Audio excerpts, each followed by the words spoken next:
से आपने देखा कि क्या रेलवे का निजीकरण हो गया है, होने लगा है।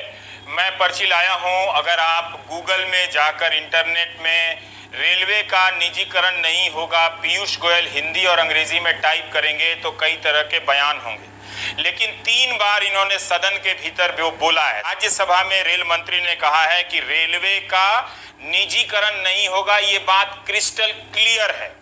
जुलाई 2019 में लोकसभा में पीयूष गोयल ने लिखित जवाब में बोला है कि किसी विशेष ट्रेन की पहचान नहीं की गई है जिसे प्राइवेट कंपनी चलाएगी। उस वक्त लखनऊ जाने वाली तेजस ट्रेन को, तेजस एक्सप्रेस को प्राइवेट कंपनी के हाथ में देने का एक बयान आया था।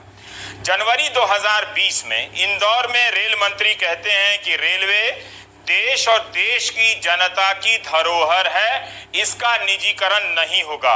अक्टूबर 2019 में इनका बयान मिलता है कि निजी निवेश होगा, निजीकरण नहीं होगा, और जब तक हमारी सरकार है या हम सरकार में हैं, निजीकरण नहीं होगा। अब देखिए कि ये हाल है रेल मंत्री के बयानों की। 4-5 बयान निकालकर हमने बता दिए जिसमें वो कहते आ रहे हैं कि रेलवे का निजीकरण नहीं होगा। अब रेलवे बोर्ड के सदस्य कहते हैं 5% होगा। तो जब आप सदन में कह रहे हैं कि निजीकरण नहीं होगा, तो क्या ये बात फिर वापस सदन में नहीं ले जाना चाहिए था और लोकसभा और राज्यसभा में इस बहस को नहीं ले जाना चाहिए था कि हमने यहाँ कहा था इसलिए हम बता रहे हैं कि निजीकरण नहीं होगा। आप मार्च के महीने तक कह रहे हैं कि निजीकरण नहीं होगा, लेकिन अब आप कह रहे हैं कि निजीकरण होगा।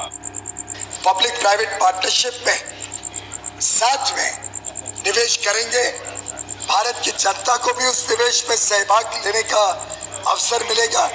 पर मैं ये शुद्ध रूप से स्पष्ट कर दूं कि भारतीय रेल को प्राइवेटाइज करने की ना तो कोई प्रस्ताव है, कल्पना है, और ना कभी प्राइवेटाइज होगा।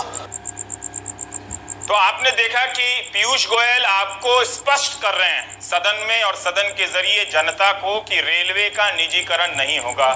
परिमल, जरा बताइए कि अभी जो रेलवे ने कदम लिया है ये कौन सा करण है, निजीकरण है या कोई और करण है? बात कह के सदन से पलट जाने का कोई करण है ये?